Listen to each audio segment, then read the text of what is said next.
প্রিয় দর্শক, আপনাদের সাথে কিছু কথা শেয়ার করি। কথা বলবো আফগানিস্তান এবং পাকিস্তান যুদ্ধ নিয়ে। আচ্ছা, কি প্রয়োজনটা ছিল আফগানিস্তান এবং পাকিস্তান এই রমজানের মধ্যে যুদ্ধ শুরু করে দেয়া? পাকিস্তান প্রথমে আফগানিস্তান আক্রমণ করেছে এবং আফগানিস্তানের অনেককে মেরে ফেলেছে। এখন আফগানিস্তান বলছে তারা শহীদ হয়েছে, তারা জান্নাতে যাবে।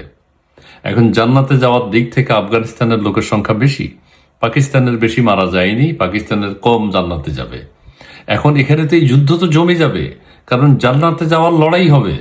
যেই দেশে যত বেশি শহীদ হবে সেই দেশের তত মানুষ বেশি জান্নাতে যাবে। এই লড়াই কিভাবে থামবে? আচ্ছা, একটা দুইটা মুসলিম প্রধান দেশ একটু চিন্তা করলো না যে আমাদের এই রমজানের মধ্যে আরে কেন আমরা এই যুদ্ধ হানাহানি মারামারি কাটাকাটি করব? বিবেক বুদ্ধি নাই? আমরা ইসরায়েলকে বলেছি তারা কেন ইয়েতে হামলা করে, গাজাতে হামলা করে রমজান মাসে।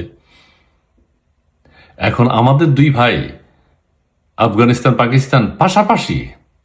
এখন আমাদের দেশে আরেকটা দ্বন্দ্ব দেখা দিয়েছে, আমরা কোন দিকে যাব? আফগানিস্তানের দিকে নাকি পাকিস্তানের দিকে? নাকি পাকিস্তানের দিকে নাকি আফগানিস্তানের দিকে? কোন দিকে যাব আমরা? হয় দুই দিকেই থাকতে হবে, দুই দিকে, অথবা কোনো দিকেই থাকবো না। এটা কি হয়?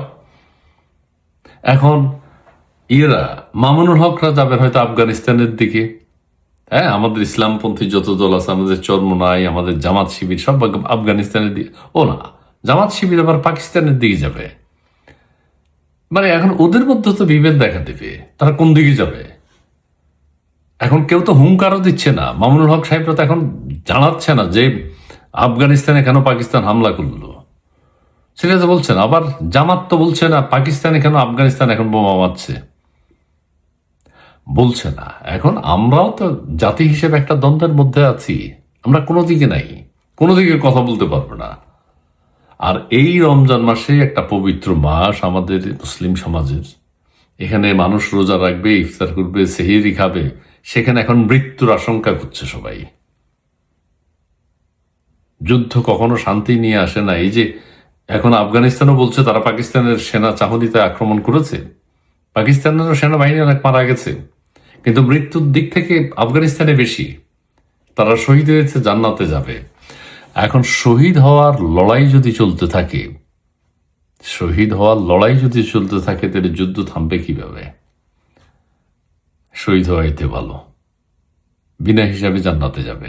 আমি এই কথাটা বেশি বলছি এই কারণে যে শহীদ হইলেই তো জান্নাত, এটা তো বলা হয়। তো তোমরা শহীদ হও, কিন্তু এই রমজান মাসে শহীদ হওয়ার হয়তো ফায়দা আরো বেশি, ফজিলত বেশি, যে রোজা মুখে শহীদ হয়ে গেছে।